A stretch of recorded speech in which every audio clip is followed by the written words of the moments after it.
In my book, there's a lot of genealogical research, you know, going back, Dick's family, my family, these heroic and amazing tales of people who went west. But one of the things I discovered is that Dick and Barack Obama are 8th cousins. What? Is that an amazing thing? Yes, if you go back 8 generations, really? They have a common ancestor.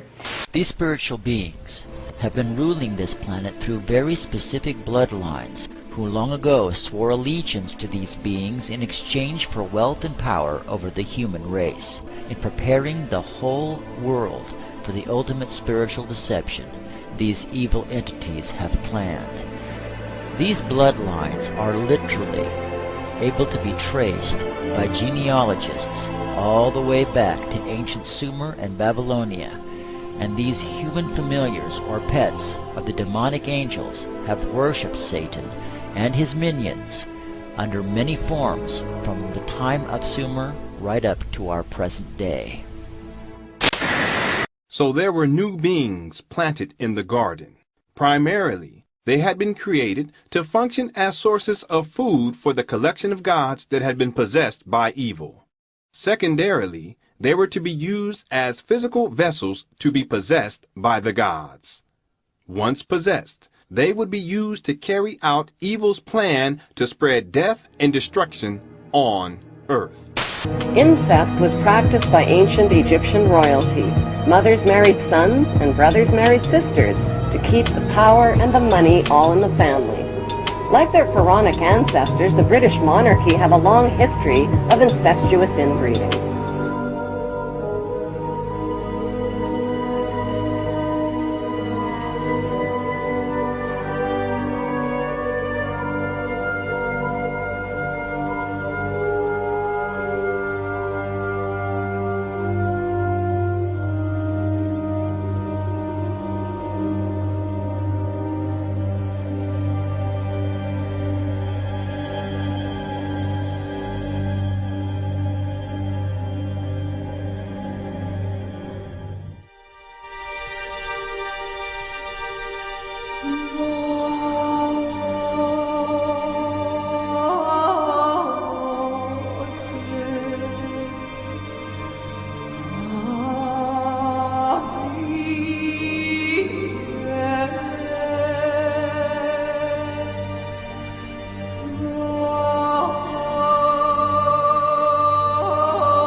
is of an interbreeding between a non-human race, force, whatever, and humans, creating a hybrid bloodline, a fusion of the two DNAs.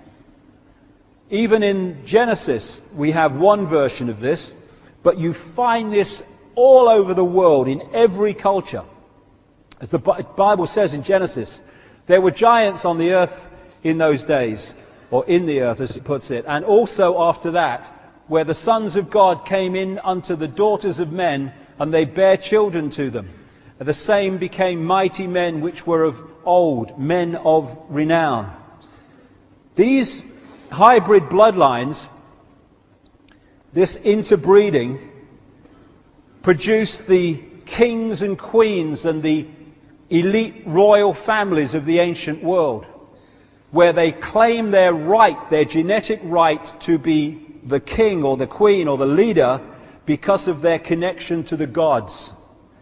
And all over the world you find this. And what do we have today? We have the queen as head of state of this country purely because of her DNA. In Sumer you find the same. Sumer, which became Babylon, which became Iraq, has ancient texts and tablets which describe the same recurring global story of this interbreeding to create this hybrid race. The hybrid race became known as the demigods, part human, part God, because of this interbreeding connection. This hybrid bloodline went off across the world, up into Northern Europe. It became the power behind the Roman Empire and the creation of the Roman Church, which became, of course, global Christianity. Much more about that as we go along.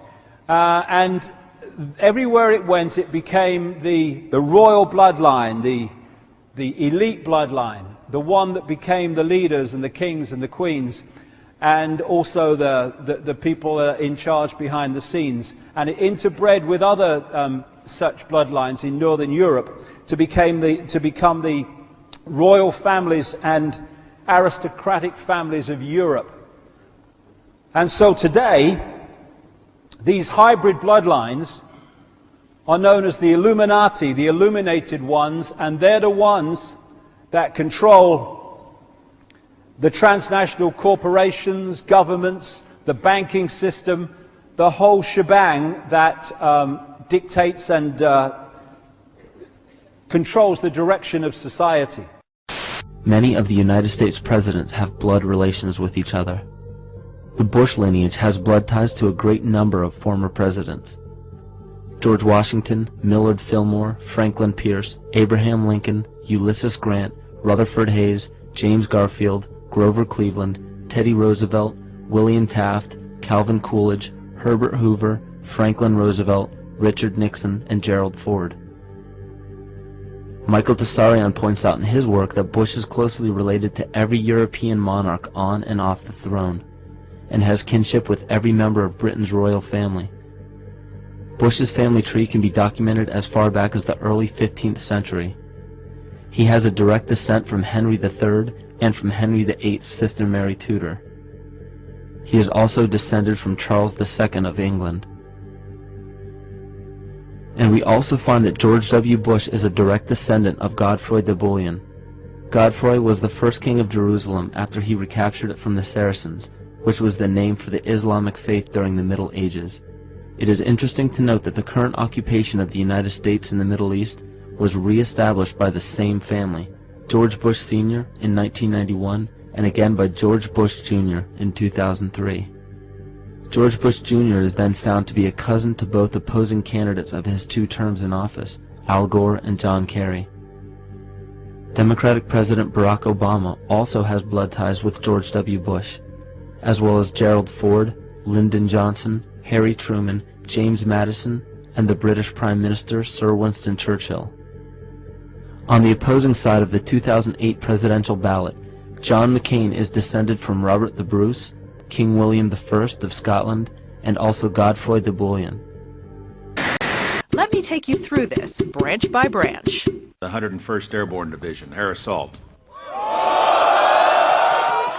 Vice President Dick Cheney, the man who's only a heartbeat away from the presidency, is actually a blood relation. He's President Bush's 9th cousin once removed. Cheney's cousin Barack Obama is also Bush's 11th cousin and the 9th cousin of Brad Pitt. But we're only just getting started.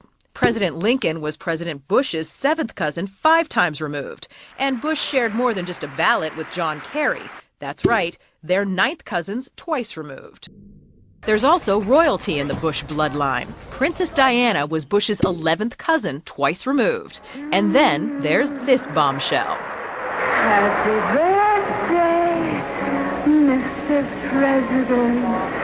Sure, she may have been singing to JFK, but what about GWB? He is, after all, her 9th cousin, 3 times removed.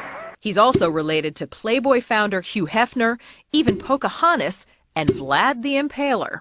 Trace the family tree far enough, and you get Madonna, Celine Dion, and Tom Hanks.